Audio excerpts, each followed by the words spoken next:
Bonjour, aujourd'hui je vous propose de découvrir la réalisation d'un plateau en mosaïque. Alors de quoi avez-vous besoin?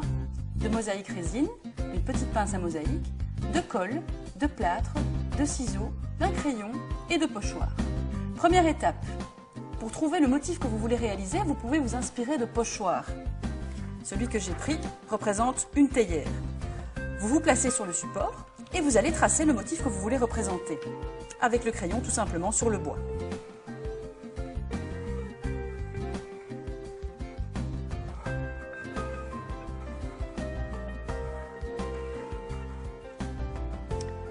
Lorsque c'est fait, vous allez pouvoir dessiner les lettres que vous voulez inscrire sur votre plateau avec ce même pochoir, lettres que nous avons déjà utilisées dans d'autres réalisations.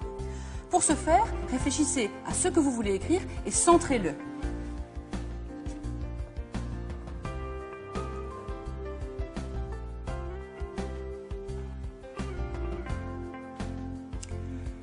Nous allons maintenant pouvoir passer à la découpe des mosaïques.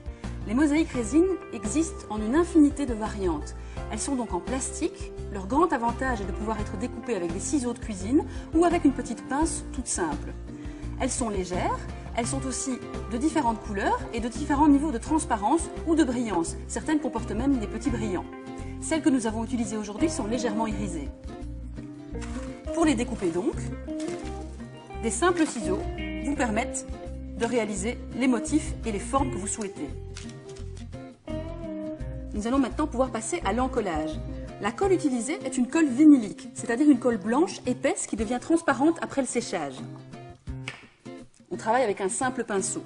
Il faut attendre que la colle devienne amoureuse, c'est-à-dire qu'elle soit prête à prendre. Vous aurez ainsi des motifs et des éléments de mosaïque qui colleront parfaitement et immédiatement à la surface. C'est un bon truc par exemple si vous travaillez sur des petits photophores ou des verres, des éléments à la verticale. Lorsque les motifs principaux sont complétés de couleurs, vous pouvez passer aux bordures. Les bordures, ce qui est important, c'est de bien suivre la forme extérieure. C'est la même chose pour vos motifs. Essayez de bien suivre l'arrondi de vos formes.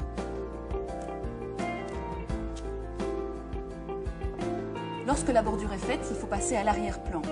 Alors un conseil, lorsque vous choisissez vos couleurs, essayez de trancher, que les formes et l'arrière-plan soient dans des couleurs très distinctes. Cela ressortira mieux parce que n'oubliez pas, on devra rejointoyer et le blanc du plâtre va créer une sorte de réseau lumineux qui va un petit peu empêcher les éléments de ressortir s'ils ne tranchent pas assez.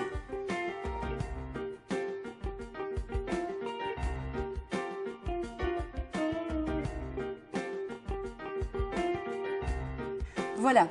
Toutes vos mosaïques sont collées. Il s'agit maintenant de vérifier que rien ne se décroche, en passant doucement son doigt sur la surface. Si l'une d'entre elles se décroche, il faut la recoller avant de passer au rejointoyage. Le rejointoyage, rien n'est plus simple. Du plâtre de bricolage que vous mettez dans un petit pot et vous le diluez avec de l'eau. La consistance à obtenir est approximativement celle du dentifrice.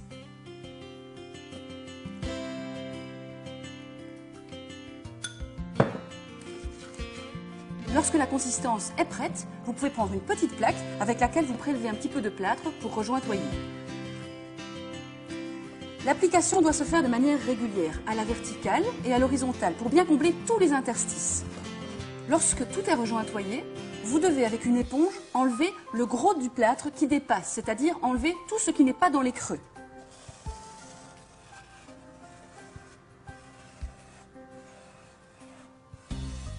Rassurez-vous, à ce moment-là, toutes vos mosaïques vont être recouvertes d'une petite pellicule blanche, c'est normal. Il faut attendre que la mosaïque et que le plâtre sèchent pour ensuite l'enlever.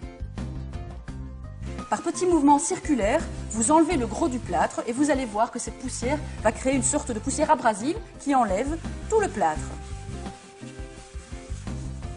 Voilà, notre plateau en mosaïque est terminé.